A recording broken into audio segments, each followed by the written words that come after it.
नमस्कार प्यारे साथियों, आप सभी का बहुत बहुत स्वागत है आपके अपने YouTube चैनल पर। तो दोस्तों देखिए, सेकंड ग्रेड के इस जो पॉलिटी का पोर्शन हमारा चल रहा है, इसमें हमने 1935 तक पढ़ लिया था। 1935 का जो एक्ट आया था वहाँ तक हमने इंडियन पॉलिटी का ये पोर्शन कर लिया था भारत के संवैधानिक विकास के संदर्भ में। और आज का हमारा अगला टॉपिक है अगस्त प्रस्ताव 1940 का जो अगस्त प्रस्ताव है, इसके बारे में आज हम चर्चा करेंगे। तो चलिए दोस्तों, बिना वक्त जाया के आज की चर्चा को शुरू करते हैं। क्या कुछ था ये अगस्त प्रस्ताव और क्या इसमें प्रावधान रखे गए थे।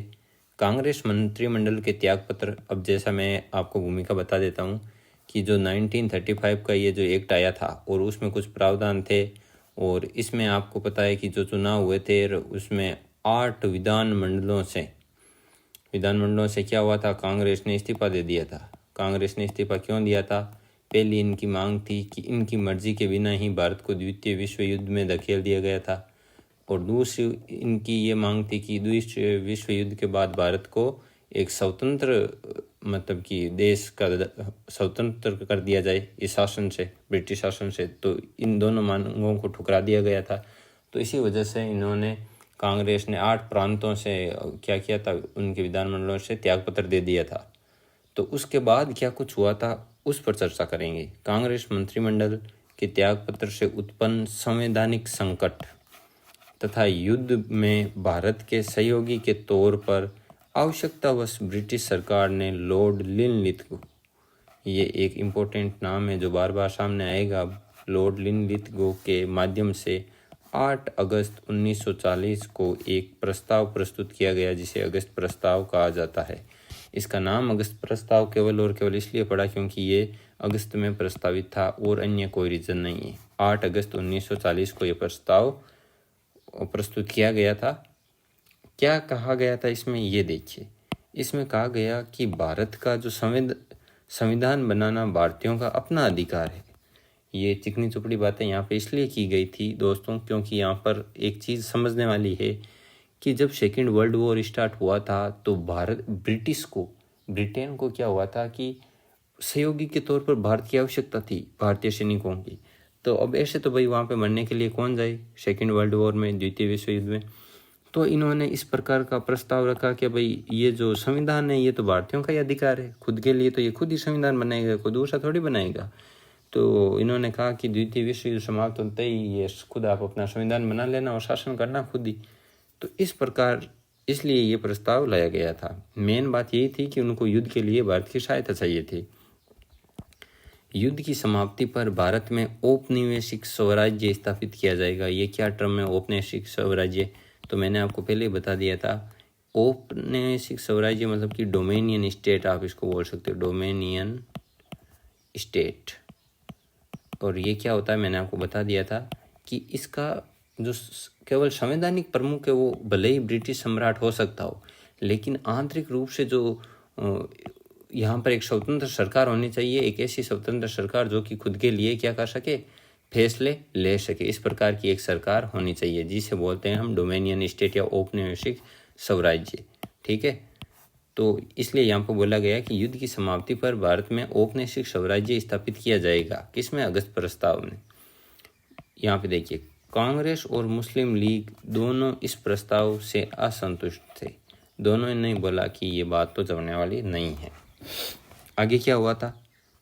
कांग्रेस ने अगस्त प्रस्ताव के विरोध तथा युद्ध से अपने को अलग साबित करने के लिए व्यक्तिगत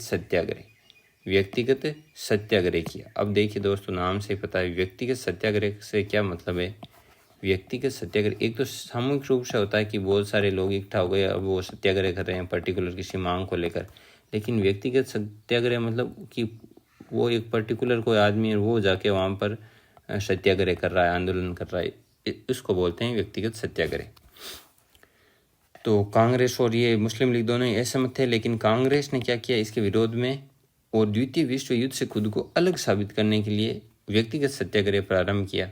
और ये प्लानिंग किसकी थी व्यक्तिगत सत्याग्रह की? ये थी अपनी गांधी जी की। इस विचारधारा के पोषक कौन थे? गांधी जी थे। ठीक है, आगे देखिए। अब ये इम्पोर्टेंट फैक्ट है, मैं कहूँगा वेरी वेरी इंपॉर्टेंट है आपके second grade point of view से। व्यक्तिगत सत्याग्रह 17 अक्टूबर 1940 को पवनार आश्रम महाराष्ट्र से शुरू किया गया। कहाँ से शुरू किया गया? पवनार आश्रम महाराष्ट्र। और कब शुरू किया गया? 17 अक्टूबर 1940 को व्यक्तिगत सत्याग्रह।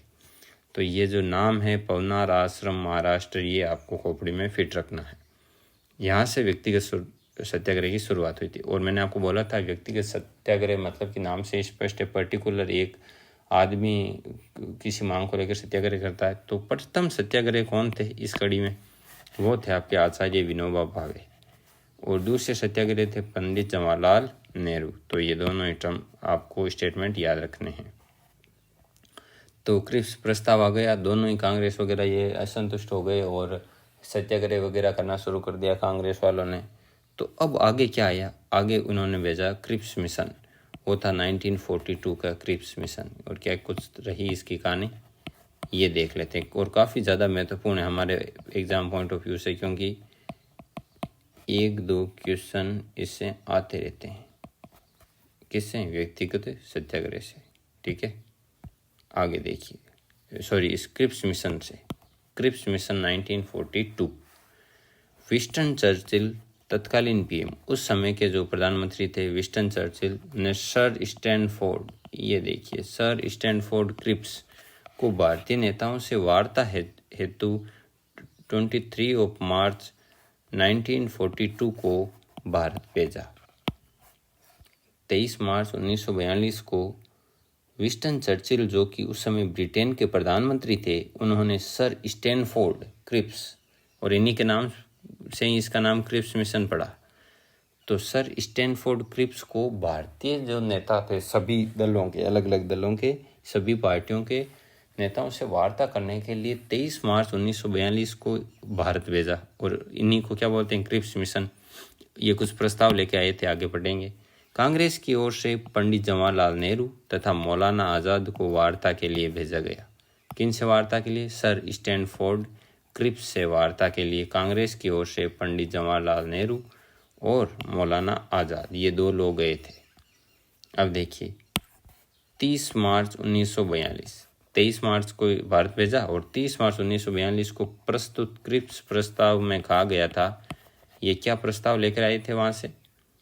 पहली बात, युद्धोपरांत मतलब द्वितीय विश्व युद्ध के बाद नए संविधान की रचना के लिए निर्वाचित संविधान सभा का गठन किया जाएगा।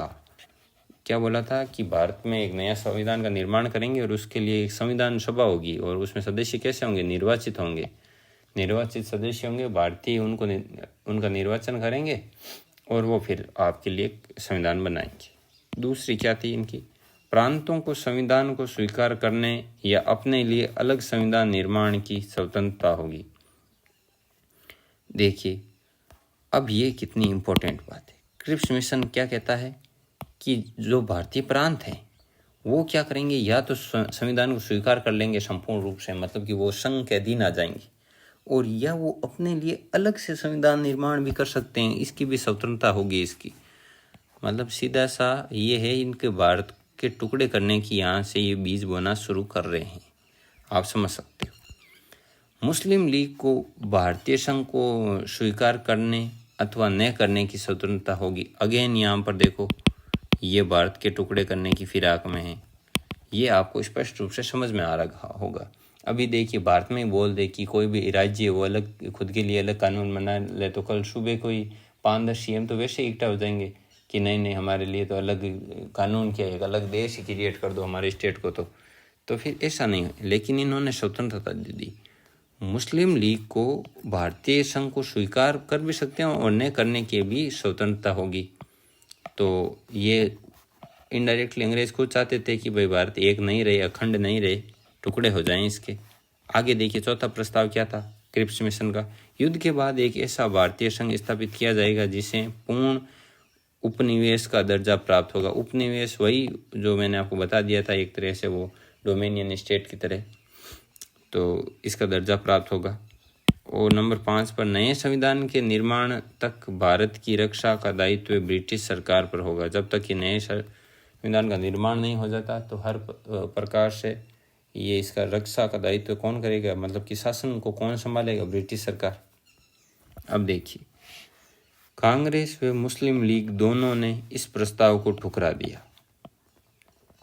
इन दोनों ने क्या किया, इस प्रस्ताव को ठुकरा दिया। क्यों ठुकराया? मुस्लिम लीग तो पहले से ही चाहती थी कि हमारे लिए एक पाकिस्तान बना दो अलग से, तो ये यहाँ पे सेटिस्फाइड नहीं हुए।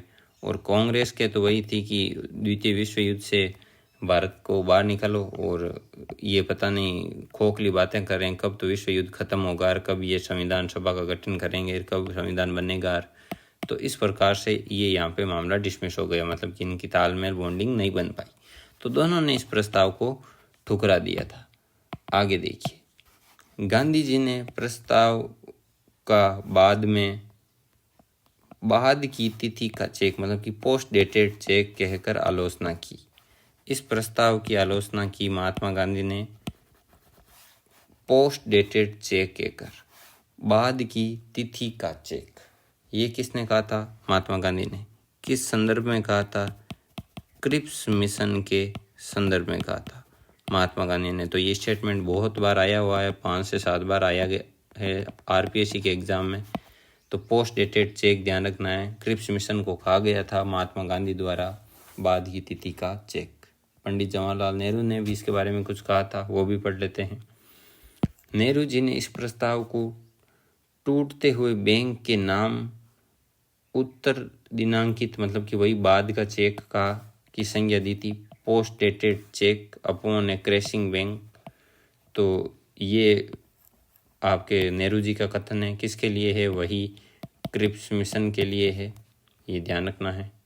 एक स्टेटमेंट और आता है इसमें, इसकी आलोचना के संदर्भ में डॉक्टर पट्टाभी सीतारामैया ने इसे अगस्त प्रस्ताव का परिवर्तित संस्करण मात्र कहा।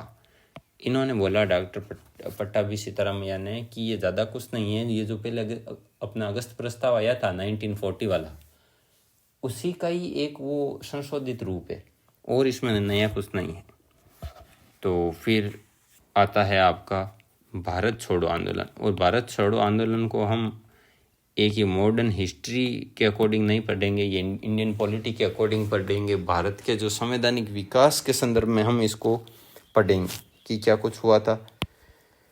तो देखिए, 14 जुलाई 1942 को वर्धा में कांग्रेस कार्य समिति की बैठक में अंग्रेजों भारत छोड़ो का प्रस्ताव पारित किया गया।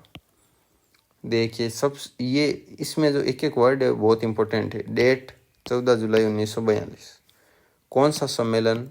वर्धा सम्मेलन। कांग्रेस का वर्धा सम्मेलन की जो कार्य समिति है, वर्धा में कांग्रेस कार्य समिति, सॉरी यहाँ पे ये सम्मेलन नहीं है, ये कार्य समिति है, इसका आपको विशेष रूप से ध्यान रखना है। अंडरलाइन कर देता हूँ।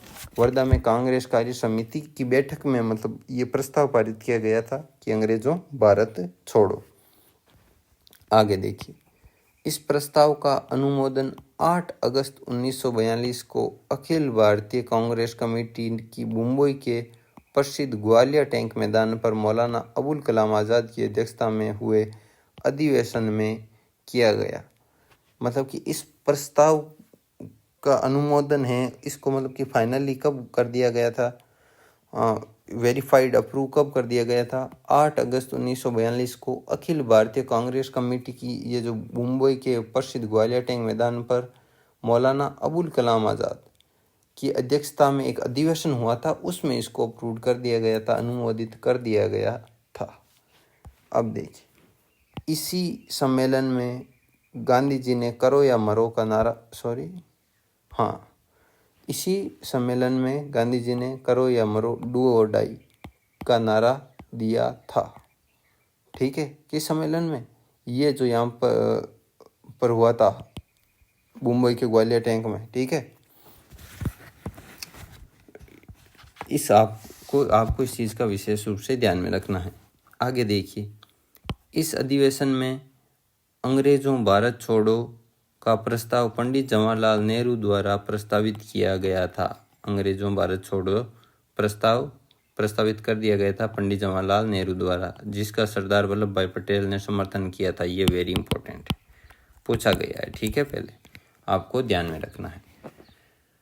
आगे देखिए, आंदोलन की शुरुआत 9 अगस्त 1942 को हुई थी और इसे अगस्त क्रांति भी कहते हैं। भारत छोड़ो आंदोलन की शुरुआत हुई थी आपके 9 अगस्त 1942 को और इसे अगस्त क्रांति भी कहा जाता है।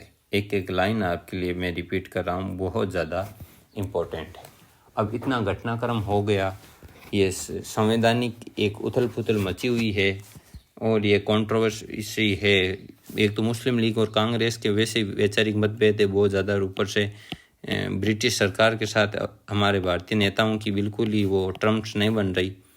तो अब इसके लिए क्या कुछ हुआ था, ये वेवेल योजना 1945 क्या है देख लेते हैं। अक्टूबर 1943 में लॉर्ड लिनलिथगो के स्थान पर लॉर्ड वेवेल को भारत का वायसराय बनाया गया। तो वेवेल नाम कहाँ से आया ये पता चल गया होगा, ये लॉर्ड वेवेल है, इनको लिनलिथगो की जगह वायसराय बना दिया गया था भारत का।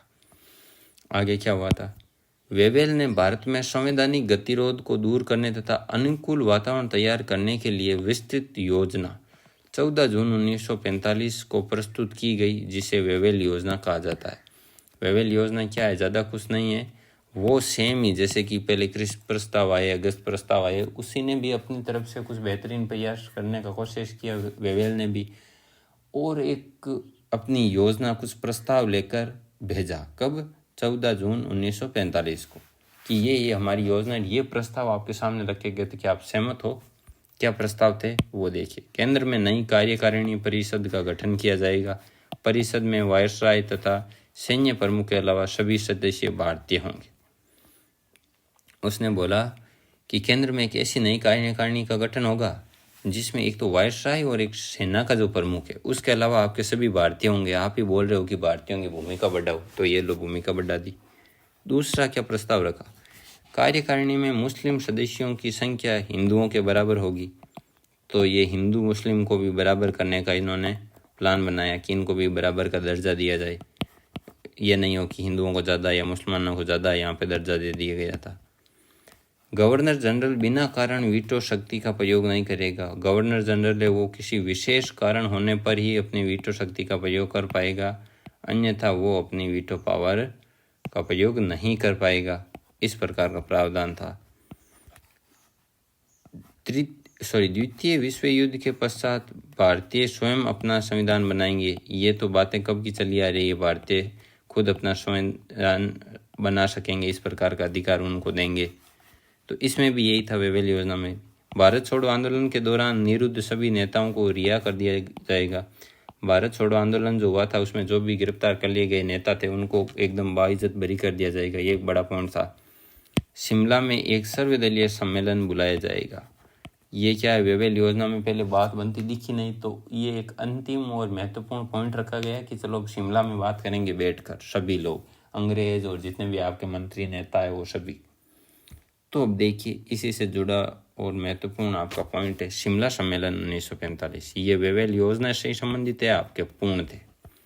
तो देखिए 25 जून से 14 जुलाई 1945 के मध्य शिमला में एक सर्वदलीय सम्मेलन आहूत किया गया। ये यहाँ पर देखिए, यहाँ पर स्पष्ट पता चल रहा है आपको, सर्वदलीय सम्मेलन, ठीक है, आहूत किया गया था शिमला में 24 जून से 14 जुलाई 1945 तक। कांग्रेस प्रतिनिधि मंडल का नेतृत्व अबुल कलाम आज़ाद ने किया। तो सभी जो आए थे वहाँ पर नेता सभी दलों के, तो उनमें से कांग्रेस का जो प्रतिनिधि मंडल गया था उसका नेतृत्व कौन कर रहा था, अबुल कलाम आज़ाद कर रहे थे शिमला सम्मेलन में। अब देखिए गांधी जी ने भाग नहीं लिया, इसमें महत्वपूर्ण है, याद रखना है, इम्पोर्टेंट है। गांधी जी ने आपके शिमला सम्मेलन में भाग नहीं लिया। मुस्लिम लीग ये चाहती थी कि वायसराय की कार्यकारिणी परिषद में नियुक्त होने वाले मुस्लिम सदस्यों का चयन सिर्फ वही करेगी, जिसे कांग्रेस ने अस्वीकार कर दिया था।